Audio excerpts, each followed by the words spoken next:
La chorale Henri et Marie, une histoire de famille faite de haut et de bas, mais vécue en chanson.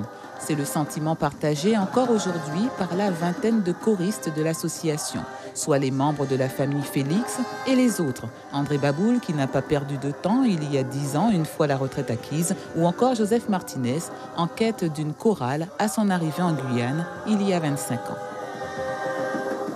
On partage sa musique et c'est ce que je trouve superbe. Et en plus, il y a l'aspect aussi expression corporelle. On ne fait pas que chanter, mais aussi on évolue, on danse. Et comme j'aime bien aussi danser, etc.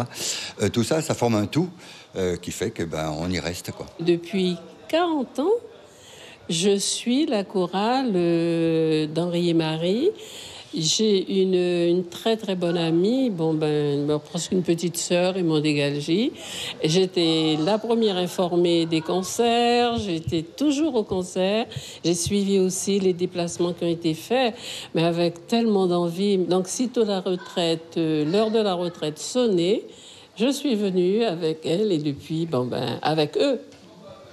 Et depuis, c'est un grand bonheur. Vous ne pouvez pas savoir ce que ça fait du bien. J'avais 2 ans lorsque vraiment il y a eu la création de la chorale. Et puis 40 ans après, on voit l'évolution étape par étape. On voit, donc il y a eu le petit chœur, on a été un nombre plus important, ensuite un nombre plus réduit, mais toujours la même passion, déjà du chant. C'est l'amour du chant, parce que c'est vrai que chanter, il y a un titre d'ailleurs d'un de nos morceaux qui s'intitule « Chanter ».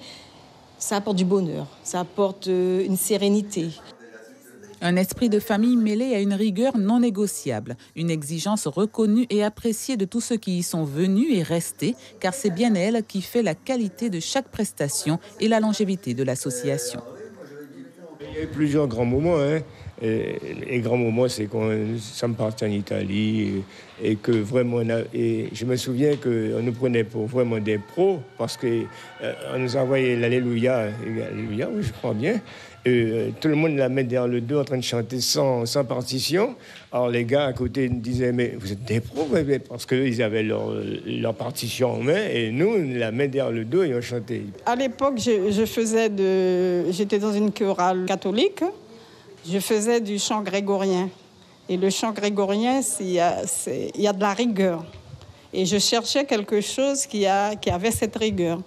Et puis, depuis, j'ai trouvé avec les chœurs Henri et Marie que cette rigueur existait. Donc, je me suis dit, pourquoi pas ?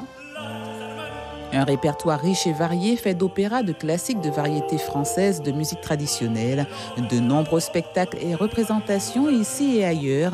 Un parcours à valeur d'exemple face auquel se pose avec encore plus d'acuité aujourd'hui la question de l'après, de la succession. Ça a été 40 années de bonheur, un bonheur immense partagé et sans cesse grandissant au fil des années. Mais il m'arrive aussi de me dire, combien de temps vais-je pouvoir encore durer ? Voilà une nouvelle décennie. À la prochaine décennie, serai-je encore là ? Là, en tant que personne physique déjà, et serai-je encore capable de diriger ce groupe vocal ? Et donc, comme on dit, à la grâce de Dieu, on verra bien. Mais le chant et la musique sont comme chevillés à la famille Félix, dont les petits-enfants ont emboîté le pas à leurs parents et grands-parents. Et que dire du ténor de la famille, Loïc Félix ? Il fête cette année ses 20 ans de carrière professionnelle.